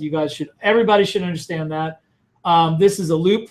So if you loop in the playback, you have the ability to skip over a selection that you want to drop. Generally, I don't play with that. These are all zoom controls for the window. They also have, you'll notice that they also have keyboard shortcuts. You do have the notion of in and out points for these, just like with Premiere. Let me zoom back out so that we can take a look at that. You can set in and out points for these. I generally, I'm playing with, I'll put the playhead where I want it when I'm dealing with it. Okay, so broad strokes, this is what we see when we're dealing with multi-tracks. Unfortunately, I have to kind of move you through this fast. We will have opportunities to talk a little bit about this again next week. But this week, I want to get you to kind of the stuff that I need you to get this week, which is talking about individual waveforms. So when you start looking at, and boy, this is a mess. So multi-tracks is for different tracks, but they're supposed to be in from one song, or is it? What is right. So multi-track would be where you are basically, it would be similar to the audio tracks that you have in Premiere, and you want to do more detailed work with them than you can possibly do in Premiere.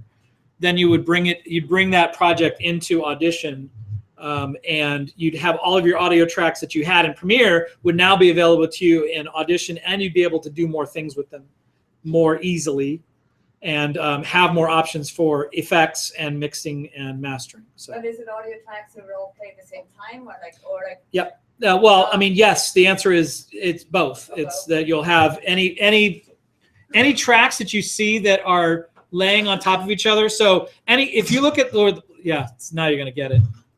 is because when we scrub, and it's me talking, so that's why I'm like, try not to make it crazy. But if you see where the playhead is, if the playhead's playing over a part, every file that's under that playhead at that time, that yellow line, will be output according to the controls for that channel.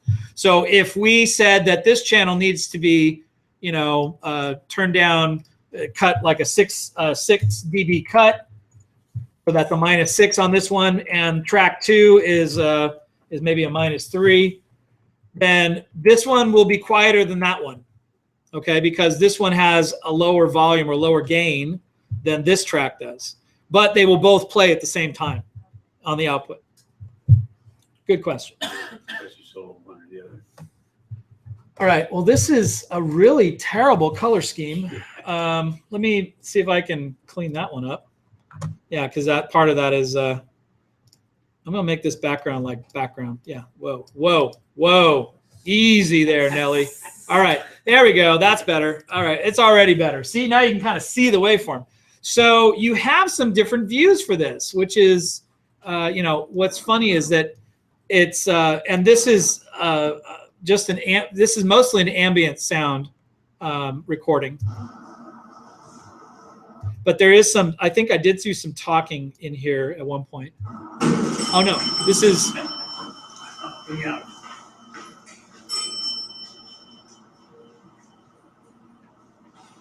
Now, where could that have been filmed, or where was that captured? I think it was captured down the hall at the elevator. So the idea of this is you guys have seen audio waveforms in the past, I hope. You know that when you look at them, they keep going in and in and in. So as they get closer, you start to see that the audio waveform kind of moves up and down over a center line, which is 0. That's silence. So usually, sometimes you'll see these rectified audio waveforms where the bottom is silence. So if there's any noise at all, it'll rise above. In here, we're talking about the center line is silence, and anything above or below that ends up being. So let's move to someplace where it actually is showing you something. So yeah, you're seeing that now this waveform is, I'm gonna zoom way in here. All right, here we go. Now we're going. So you're seeing multiple waves, multiple frequencies kind of overlaid on each other, right? Because you have a big low frequency wave right here that's very complicated, and you have all these choppy little high frequency things all mixed together. So how do you make sense of any of that is a good question. Well, one way you can do it is that they offer you this spectral frequency display. So this is actually part of the reason why you would want to use Audition out of the box, is that it has some really, really interesting tools for understanding what the sound in terms of frequency over time. And so that's what this is. These are really high frequencies up here, and these are really low frequencies down here. So when you hear really, really strong sounds, you'll see that they show up as kind of yellow. This area right here. What's nice about Audition also is that you can select different areas in the audio spectrum completely separate from other areas. And if that didn't blow your mind enough, you can delete them too. So now that whole area is silent. I mean, it's like there's no low frequency. So that kind of gives you some interesting notions. You can do what they would call a high pass filter, or low cut, meaning that you cut all of the low frequencies for that, and then when you play it back, it's going to sound thin and reedy.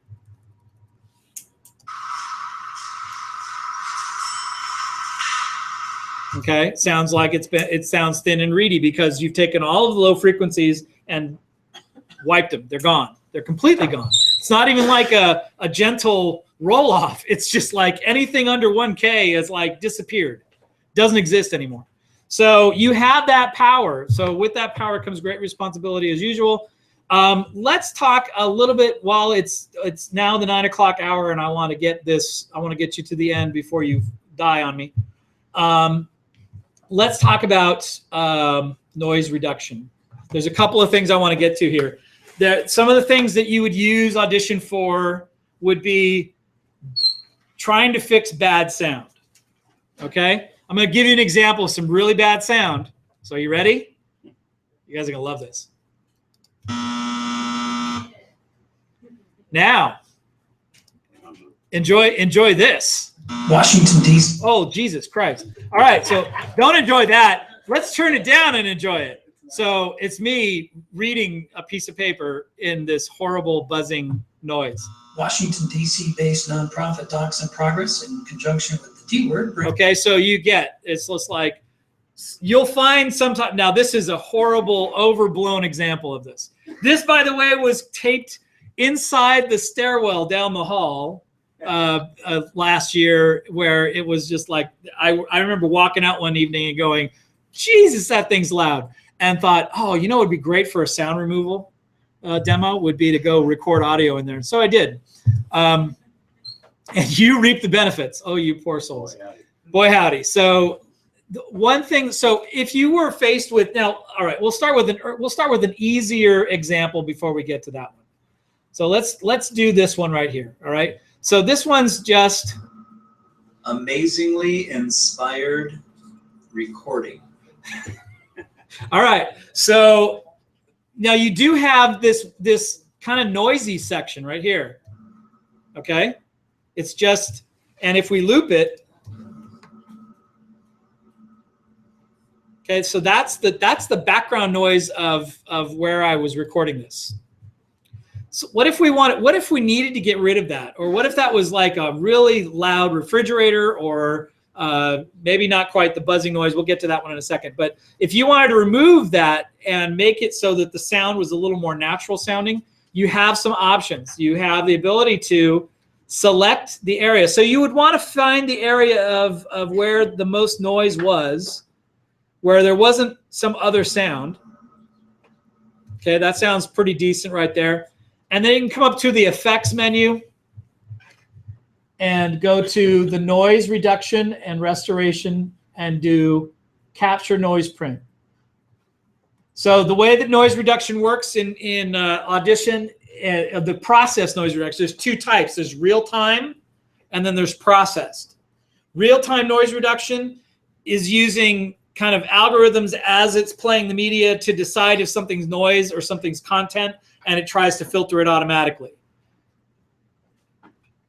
And your results vary accordingly. So this is much more brute force and detailed, but provides a particularly, it provides the opportunity for really, really strong results. So if you capture the noise print, so the idea behind this is that you have to capture a point in the audio that is the noise you want to remove and nothing else. So it's going to create a noise print from that. And then when you go, we deselect the audio we'd selected.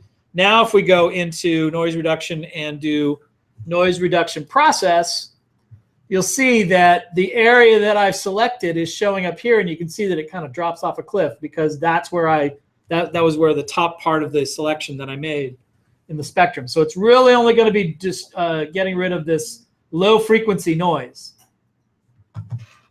You have, as part of that, you have a, ooh, no, that's too much. Okay, so we'll back it off. So you have a noise reduction percentage, which is this scale up top. By default right now it's set to 50%, and then reduced by is set to, by default, 16 dB. If you make any changes to these settings, it'll remember them. So the next time you would come back in to this effect, whatever your last setting was will be remembered. So nobody's used this one. That's why it's 50 and 16. So, okay, let's try it. So you want to reduce this noise by 50%, and reduce it by 50% and reduce that, make that reduction 16 decibels, which is a lot. That's a big cut. And when you click down here to apply, well, actually, before we do that, you can sample it. There's these preview keys down here. Okay. You can sample the preview of what it's going to sound like. You can also sample just the noise that you're capturing. So if you listen to it, now this is useful if you're doing process noise reduction, to listen for things that you think you want to keep. So if you hear a lot of my voice, you'd be like, maybe that's too much, that's too aggressive. So let's press play and listen. No? It's that quiet? What are you talking to me? Is it really that quiet? It can't be that quiet. Yeah. No, it's just these speakers can't output anything remotely like what it's doing. All right, well, that's a terrible demo. All right, good. Let's go ahead and click apply. So, yeah. Oh no, it's like actually not doing it. Didn't capture the noise print or something. What's going on? I'm gonna do it again because it's like it didn't capture noise at all. So go back. Noise print, noise reduction. Amazing. Wow, geez, my God, Randy, what are you doing to these poor people? Be inspired. So you can kind of hear.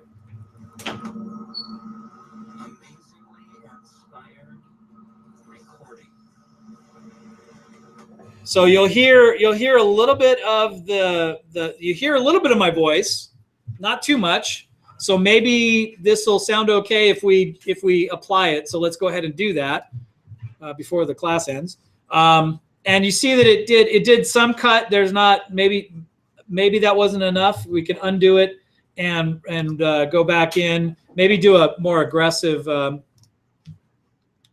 Let's just go whole hog on this. So now we'll go 100%, cut all the sound, and now you see that it's nice. It's relatively quiet now where I'm not talking, and then let's hear how it sounds. How my voice sounds. Hopefully not too loud. Amazingly inspired recording. So there's a little bit of, the problem that what starts to happen when you do a really aggressive noise reduction is that you're starting to mess with the sound. You're starting to mess with the sound you want to keep, and so you have to strike a balance. This might be too aggressive for this purpose. You can obviously keep attempting to make it dial it in. The ways that you can so what I've generally gotten to is I actually roll this back to about 70% and I do a 30, and this sounds relatively decent. Amazingly inspired recording. Now this section right here between this and that is going to be really tricky because it's more complicated background noise than just that hum that you were hearing before. All right, so this is one option. This is the way to deal with noise reduction. In the other example I had, this one is actually benefits from going aggressive because this sound is like a buzzsaw. So you do the same sort of thing. You'll capture the whole noise print. And if for some reason you didn't want to if you wanted to capture everything from high frequency all the way to low frequency, you can do your selection from up here, from the waveform instead of the spectrum display, and you will get all of it from top to bottom. So once again, we'll go to noise reduction, capture noise print. Yes, of course. And then process, click off, and DC-based non. So even the demo is a lot quieter. If this one though, I would actually go all the way and try and cut as much of it as possible. And then let's hear what I sound like now. Washington, D.C.-based nonprofit Docs in Progress in conjunction with the D. Now, the fact that I'm in a hallway, an enclosed hallway, and there's this like cathedral sort of noise that's happening, but the buzz is gone. It's almost, I mean, it's like you can barely hear it now. So in severe cases, you might find that that's an appropriate thing to attempt. Now, let me find where I had one. There's one of these where I had recorded. And these are all available to you on the server if you really want to spend the time to fool with them, but no. All right, I'm running low on energy too. So what I wanted to try before we take off for the night is, no, that one's hopeless. There was one in here that had a little bit of car noise. I had one in here that had some car horn honking or something like that. And what you can do is you can actually use that to, there's the other half of this equation, which is the sound removal, where you can spend time capturing a sound that you want to remove from a scene. Nope, this is not it. I got to find which one it is because it's, no. Noise. Maybe this is it. Sorry, guys, I'm trolling. I'm trying to find these. Oh, here it is. So notice that when you look at a horn, when you're looking at a horn honk, or this, you're getting all of these harmonics. All right. So I'm going to zoom in a little bit here. So you see that you get all of these harmonics that kind of play off into the different levels. And if you just wanted to cut those out, there's a way to do it in here. So you can paint your way to a better audio sound. So you can actually go in here and paint those areas that you want to add to your,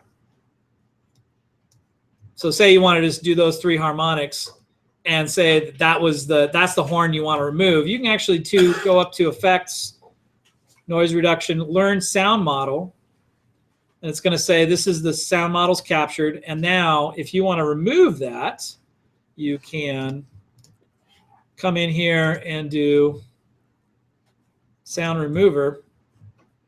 And what you'll notice is this is the before and there's the after. So before you have all these harmonics, and down here they're largely suppressed.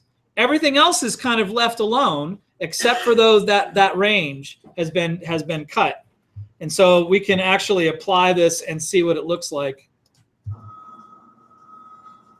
So you still hear some of the harmonics because we need to get some of the higher ones that are up in this range, but the main ones have been cut while leaving the rest of the sound alone. So, famously they talk about removing siren noises and all these other things. You actually can do it by basically carving out the spectrum using the paintbrush. You can paint whatever you want to paint. You can paint happy faces. I want happy faces on all my stuff. You can do this and basically shape the sound that's coming off of your your files, your media files. You would just have to paint one. So what I was doing, and then it recognizes that for the rest of them. Right. It was what I was doing up here was and I zoomed in a little bit, is that you can drag over this, and you can actually paint over it multiple times to make it, more intense. And then maybe you come in here, maybe you dial down your size a little bit more, 4 pixels, and then you hold down the shift key and you see how it turns to a little plus on the screen. Maybe you can't. All right. But you can now kind of lay over, and these would be the other harmonics that you want to try and affect. So you're doing all of those. Before you just went vertical though, like with one line, and then it applied it for the other one. Well, I did a series of horizontal lines actually, because I was trying to cover these harmonics, and then when you do that, you actually can then play them over top of. Let me get back to this. All right, good. You can then play them over top and reduce that sound. Now you can see where I was really aggressive with that one stripe, but now there should be almost no car horn sound. So we can play that. But notice what the other thing that you're starting to hear is you're getting some weird phasing noises and other kind of you're starting to affect the signal, the stuff that you want to keep. So in all of these things, you have to be very experimental. There's no right answer to this. This is pure trial and error with a lot of this stuff. In terms of you try something, you take notes of what you've done, you keep good records on what's worked in the past. And if something, and that becomes your first attempt when you are up against a new problem that you're running in. Okay, I've lost you guys. So I've had just about enough myself. Are there any parting shots with this, Larita? So it looks like it has an effects rack. So does it have like the custom way to do something, and does it have certain effects or presets that allow you to do other things, or how does it work in Audition? So for the waveform editor, you can do real-time effects. You can add effects to a single audio file. But generally speaking, that what you're going to do is you're going to then save that file off, render it out as a new audio file, and all of those effects will be applied to it. So in this case, the effects rack, as you're seeing here, is like live real-time effects. And there are plenty of them here to be done. But notice that any of them that say process on them are going to behave just like we did with the sound remover and the noise reduction. Is that they will have they're not real time. Okay, they're going to be added and they're going to change the audio file. And in fact, most of these effects, if you apply them, you're actually changing the audio file. Okay, whereas if you go in here and you add an effect, it's not destructive to the file. Okay, so just be aware that so you have any of the effects that you apply directly from the effects menu will change the file right away. Any effects that you add to the effects rack over here will be applied to the file only when you save it out and you render it out to a new file. Good question. Any others? Yeah.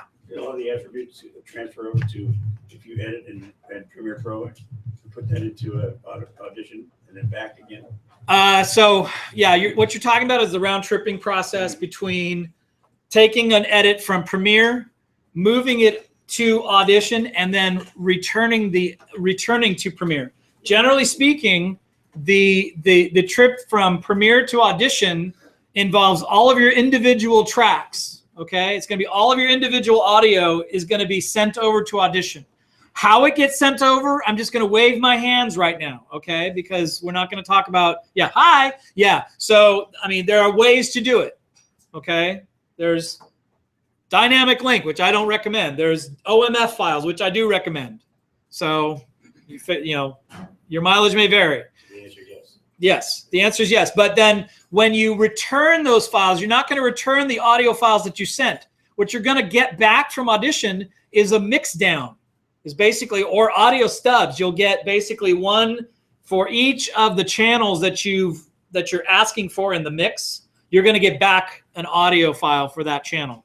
So if it's a 5.1, you're going to get 6 audio tracks back from Audition, and you're going to lay those into your sequence, starting at time index 0 and roll into the end of your sequence, because that's what Audition has been working toward, is that same length of time as your sequence that you sent over.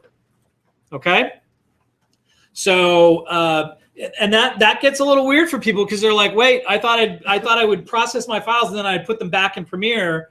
And no, what you do in Premiere is that you'll start with a sequence of files. You'll send them over to Audition, and then you're going to mute those tracks, those audio tracks, and you're not going to use them again. You're going to bring back the audio, the mix down from from Audition, and you're going to put those into new audio tracks in your sequence, and then that's going to be your final. Fun, good times. Okay, great question. Any others? Yeah. Can you keep going back and forth? I mean, like once you put it back in. I would not recommend it. So Once you you really have to be done. Yeah, trust me. There's a whole headache that happens when you've done what you call picture lock. All right, so picture lock is when you're supposed to be done with editing picture, right? And you're not going to do any more work on the picture. Hey, I got you till 10. If I stay, you know, whatever. So if you say that the picture's locked and then you send audio off to be worked on, and then somebody says, oh, wait, we got to do one more thing, or I needed those 6 frames back, or some other garbage, all of the audio you just sent off needs to be basically is going to be out of sync. And how do you deal with that? And there's a whole, I mean, that is beyond the scope of this class, thank God, because I don't want to talk to you guys about how to do that, because I really want you to rather work from the point of view of your students. You should be working on picture lock and then stop cutting the damn picture and send it off to audio. Okay, so because yeah, it'll be a headache. It will. Reconforming an audio mix for changed picture is one of the things that audio people hate the most about filmmakers. All right. Okay, I think that's enough for this week. Whoo, man, that was great. So if you guys have transferred your homework to your little USB sticks, you may bring them back. Please do not take them home tonight. Please do not take them home tonight. I'll say it one more time. Please do not take them home tonight. What if you still have a lot of time left on it? What do you mean? You're still copying? It still says 55 minutes. 55 minutes? What great googly moogly.